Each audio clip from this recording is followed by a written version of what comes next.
Bismillahirrahmanirrahim. Assalamualaikum warahmatullahi wabarakatuh. Alhamdulillah rabbil alamin wa binasta'in ala umuri dunya waddin. Wassalatu wassalam ala sayyidina mursalin sallallahu alaihi wasallam ajma'in. Amma ba'd. Saya Tabib Islam Aradi, Prodi Ilmu Al-Quran dan Tafsir, ingin mengerjakan tugas ujian tengah semester mata kuliah tafsir Talili yang diampu oleh Dr. Mukhrij Sidki dengan tema Al-Hujurat, tafsir Al-Hujurat ayat 1 sampai 5. Bismillahirrahmanirrahim. A'udzu billahi minasy syaithanir rajim. Bismillahirrahmanirrahim. يا أيها الذين آمنوا لا تقدموا بين يدي الله ورسوله واتقوا الله إن الله سميع عليم. يا أيها الذين آمنوا لا ترفعوا أصواتكم فوق صوت النبي ولا تجهروا له بالقول كجهر بعضكم لبعض أن تحبط أعمالكم وأنتم لا تشعرون. إن الذين يغضون أصواتهم عند رسول الله أولئك الذين امتحن الله قلوبهم للتقوى لهم مغفرة وأجر عظيم. إن الذين ينادونك من وراء الحجرات أكثرهم لا يعقلون ولو أنهم صبروا حتى تخرج إليهم لكان خيرا لهم والله غفور رحيم. Yang pertama yakni Al-Hujurat. Surat ini disebut Al-Hujurat, asal katanya adalah hujrah, yang berarti kamar. Yang dimaksudnya adalah kamar ini artinya rumah-rumah Rasulullah yang begitu kecil. Jadi disebutnya hujrah. Nah, rumah Rasulullah itu kan kecil gitu, hingga disebut hujrah, yang berada di samping Masjid Nabawi. Sekarang sudah masuk ke dalam lingkungan Masjid Nabawi. Di depan Raudhah gitu. Kemudian tafsir ayat pertama. Ini yang artinya, wahai orang-orang yang beriman, janganlah mendahului Allah dan Rasulnya dan bertakwalah kepada Allah, sungguhnya Allah Maha mendengar lagi Maha mengetahui. Ulama tafsir menyebutkan ya ayyuhalladzina amanu la tuqaddimu. Wahai orang-orang beriman, janganlah kamu mendahului Allah gitu kan. Nah, ya ayyuhalladzina amanu ini adalah Madaniyah, yaitu ayat yang diturunkan di Madinah. Artinya ayat ini menyangkut keadaan dan kehidupan Rasulullah dan tata cara menghadapi Rasulullah gitu.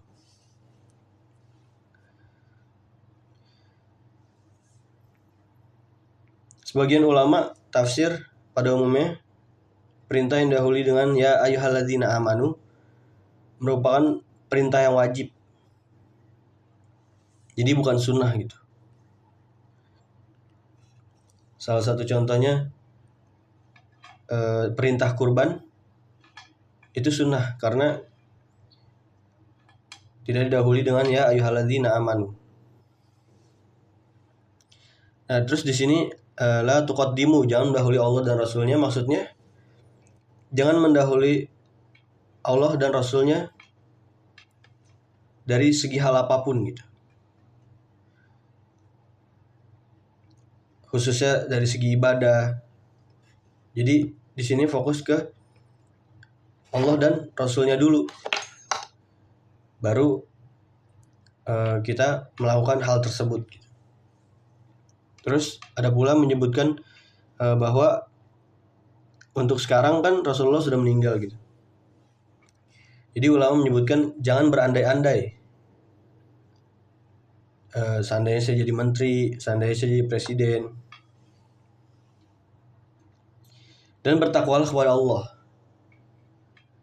Sungguhnya Allah Maha mendengar lagi Maha mengetahui. Jadi di sini ayat sini menyebutkan kita harus bertakwa kepada Allah gitu. Karena Allah tahu gitu apa yang ada di pikiran kita, apa yang ada di hati kita. Kemudian, wahai orang-orang yang beriman, janganlah meninggikan suaramu melebihi suara Nabi. Janganlah berkata kepadanya dengan suara keras, bagaimana kerasnya sebagian kamu terhadap yang lain. Hal itu dikhawatirkan membuat pahala sebagai amalmu terhapus sedangkan kamu tidak menyadarinya. Ayat kedua ini disebutkan bahwa asbabun nuzul ketika para sahabat sedang berdebat, kemudian suaranya meninggi, maka ayat ini turun.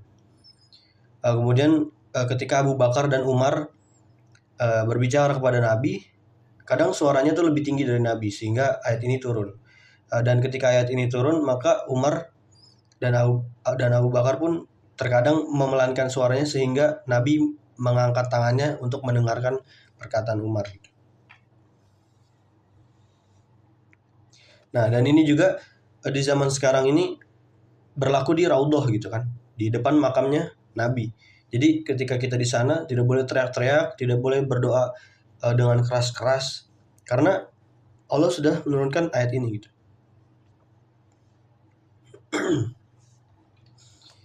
Dikhawatirkan akan membuat pahala sebagai amal terhapus sedangkan kamu tidak menyadarinya. Ini juga menyangkut terhadap kesopanan terhadap Nabi gitu, adab terhadap Nabi.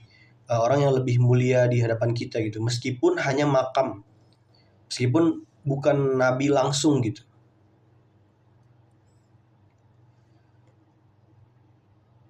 Meskipun Nabi sudah tidak ada di dunia ini, tapi tetap itu adalah bagian dari Nabi. Kemudian ayat ketiga ini sungguhnya orang-orang yang merendahkan suara di sisi Rasulullah, mereka itulah orang-orang yang telah diuji hatinya oleh Allah untuk bertakwa, mereka akan memperoleh ampunan dan pahala yang besar. Di sini jelaskan mereka itulah orang-orang yang telah diuji. Diuji itu cuma dua, ikhlas atau tidak ikhlas. Nah, di sini orang beriman diuji ketika Allah menurunkan ayat ini gitu. Nah, mereka mau gak ngikutin tidak meninggikan suaranya di hadapan Nabi.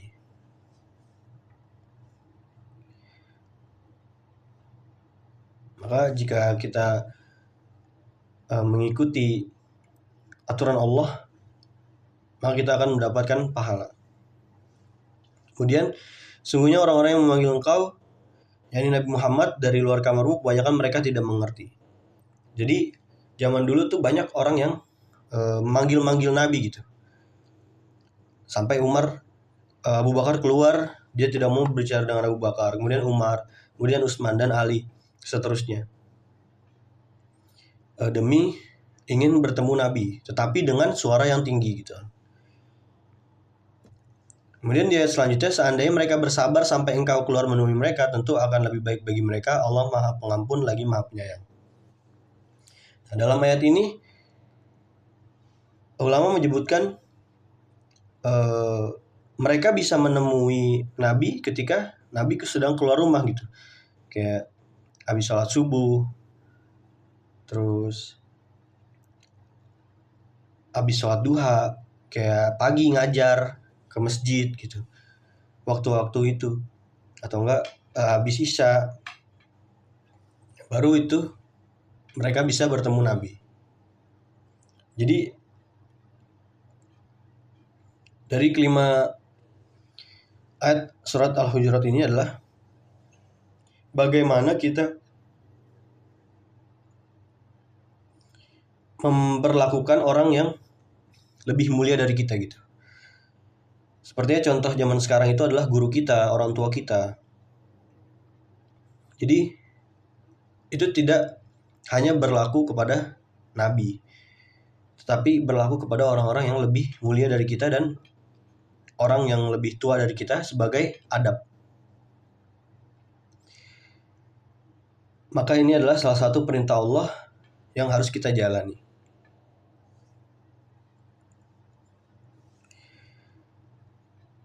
Hanya itu yang bisa saya sampaikan, kurang lebihnya mohon maaf.